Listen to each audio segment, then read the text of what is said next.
Hello, second graders. Today we are going to be talking about erosion. So let me go ahead and get this started. There we go. All right, so if you guys will direct your attention over to the right side of the screen, you guys are going to see a little mushroom dancing.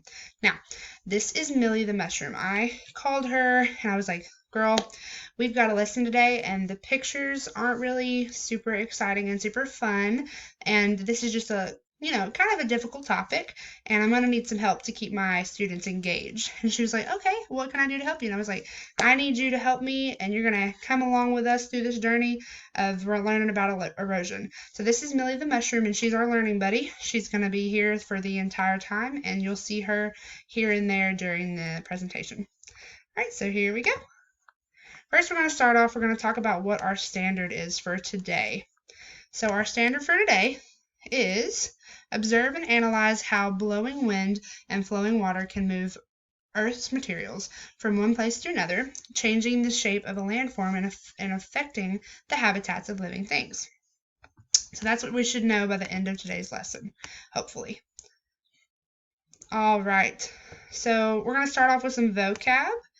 First word is going to be splash erosion. So this is the first stage of the erosion process with rain. So when it rains and the rain hits the ground, that is splash erosion. That's kind of like the first stage of that whole process.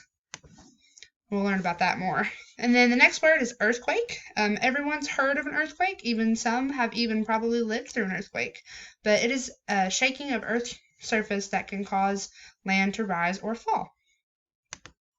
Next we have coastline, the outline of a coast where the land meets the water.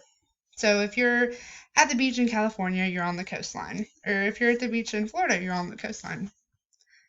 All right, next is rock slide, which is an avalanche of rock. So this is something that's very familiar. I'm very familiar with because I've lived through a few rock slides. Nothing too crazy, but with being around mountains and stuff where I live, we have rock slides pretty often. All right, next is a volcano. And I know that we've all heard about volcanoes. It's a place where melted hot rock called lava comes out of the ground onto Earth's surface. And lastly, I accidentally clicked it already, is landslide, which is the sliding down of a mass of earth or rock from a mountain or cliff. So we've heard about pretty much all of these, but we're just going to accept splash erosion. That might be something new to you guys, but we're going to talk about it today and figure it out together. Kind of going a little slow, my bad. All right, if you guys will go ahead and pause the video real quick, I want you guys to answer number 1, 2 on your activity worksheet, and then me will dance wait on you guys. All right, welcome back, second graders. So what is erosion? So the first question, I just wanted you guys to tell me what you thought erosion was. There's no right or wrong answer, just what you think it is. And then the second question was an earthquake. We just went over that in our vocab. So an earthquake is the ground shape, or maybe even talking about how the earth, like pieces of the earth could rise or fall. Answer, you got it. All right, so what is erosion? Erosion is the weathering away of the land by forces such as water, wind, and ice. Erosion has helped to form many interesting features of the Earth's surface, which include mountain peaks, valleys, and even coastlines. And here's just a few pictures. Here's a few pictures of some examples of different types of erosion and like what it's caused. So what causes erosion? I kind of did mention it there to begin with for just a half a second, what causes it, but I'll go over that now. So there are many different forces in nature that can cause erosion, but depending on the type of erosion can happen either really quickly or thousands of years to like completely be done. So the 3 main forces would be wind and ice. So you guys need to remember that the 3 main forces, water, wind, and ice, is very important for this lesson today. All right, moving right along. It's kind of going slow. 4 things that are caused by erosion. So all things we're going to talk about are in our vocabulary. So go ahead and start off with, we got landslides. So we already kind of talked about what this was, but in the top corner here is a picture so you guys can kind of see what a landslide actually looks like. And it's broken and completely fallen off, and that's what was caused by erosion. Next is rock slides. I talked about these as well, and there's an example of a really, really big rock slide. I have never been through a rock slide that big, but that one's pretty big. It's just that one rock falls and then it just piles up and starts and just keeps going. Next, we've got volcanoes. We all know what a volcano is, and the lava can sort of cause an erosion of its own when it does erupt, because it does move things around and changes as well. And erosion doesn't technically have an eruption of a volcano, but it does have a little bit to do with it. Got earthquakes. I had a picture in here of what an earthquake did to a city to show you guys what that looks like. And then we've got the picture in that bottom corner showing what it does to like the ground specifically. These on top of this volcano. As engaged. All right, we're moving on. I don't know why it's going so slow. Next, erosion by water. So this is, remember these, we're going to this one. So erosion by water. Water is the main cause of erosion on Earth. Although water doesn't really seem all that powerful, it's one of the most powerful forces on the planet, especially when there's a lot of it. So this picture in the bottom here shows where this from the water has built up and has caused this ditch area, and now it's just turned it into a creek, pretty much. All right, so now we're going to go talking about water. So rainfall is our first one. It can cause erosion both when the rain hits the surface of the earth, which is the splash erosion, that was our vocab word, and when the rain drops accumulate and flow like small streams, kind of like in the picture here in the bottom. Next, we've got, I think it's rivers. Yeah, rivers. They can create a significant amount, so that's a lot, of erosion over time. They break up particles along the river, the bottom of it, and they carry them downstream and they move them around. So next we've got waves. So these cause the coastlines that we talked about to erode. The energy and the force of the waves can cause pieces of rock in the coastline to break off, and that changes the shape of the coastline in time. So this doesn't happen like right away. So this is something that kind of takes time to happen.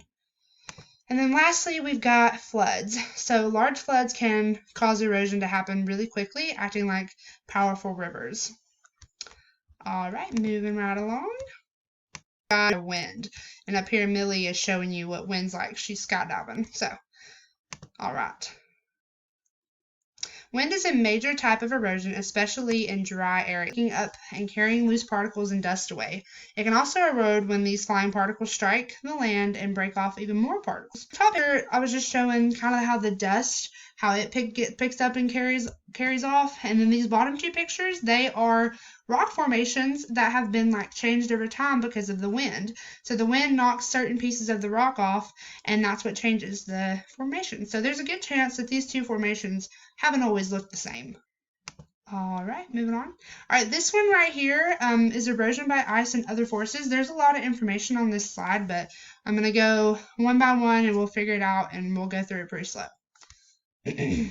All right, so first is temperature.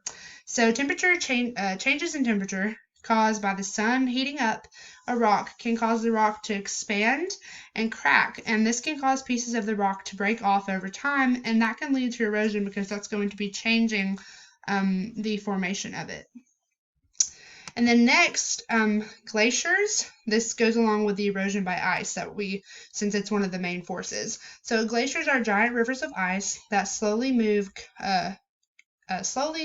move, carving out valleys and shaping mountains. So in the picture here is a big glacier, and you can see like the little like things in it there. It kind of looks like a little valley, like kind of like a tunnel you would drive through or something. And so, and not only that, temperature and glaciers kind of go together because when the glaciers are melting, they're falling into the water and they're breaking off and they're changing and they're causing erosion in that way as well. Next, we've got gravity. So the force of gravity can send other particles down the side of a mountain or cliff. Gravity can cause landslides, and that can really erode an area. And lastly, we've got living organisms. So small animals, insects, and worms can add to the erosion by breaking up the soil, so it's easier for the wind and water to carry that away, to move those particles around. So temperature, gravity, and the living organisms, they're part of the other forces because they're not any of our main ones, which are the three, which is water, ice, and wind. But these three kind of go along with the main forces as well. Alrighty, so if you guys will pause the video one more time and go ahead and repeat questions 3, 4, and 5, me and Millie will wait right here on you guys.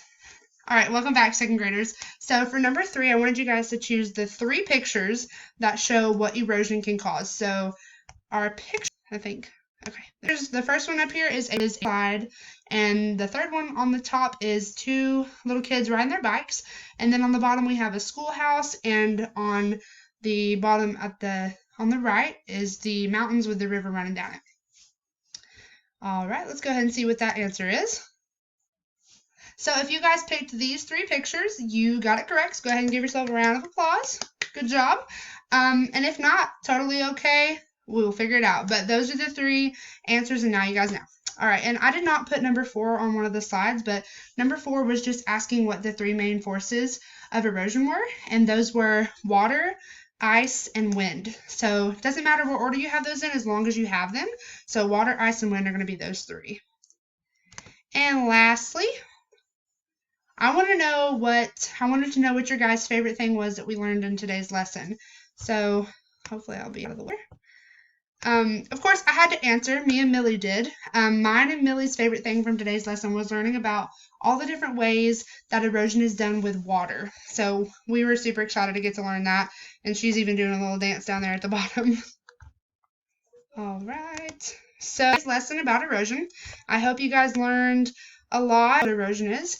In the side here, we've got Millie and her other friend, Lenny, which is another learning buddy that we may see in more lessons to come. They're high-fiving because they're super proud of you guys. We did a great job learning about erosion today. So, all right, the lesson is over, guys. Thank you, second graders, and I hope you guys have a great day.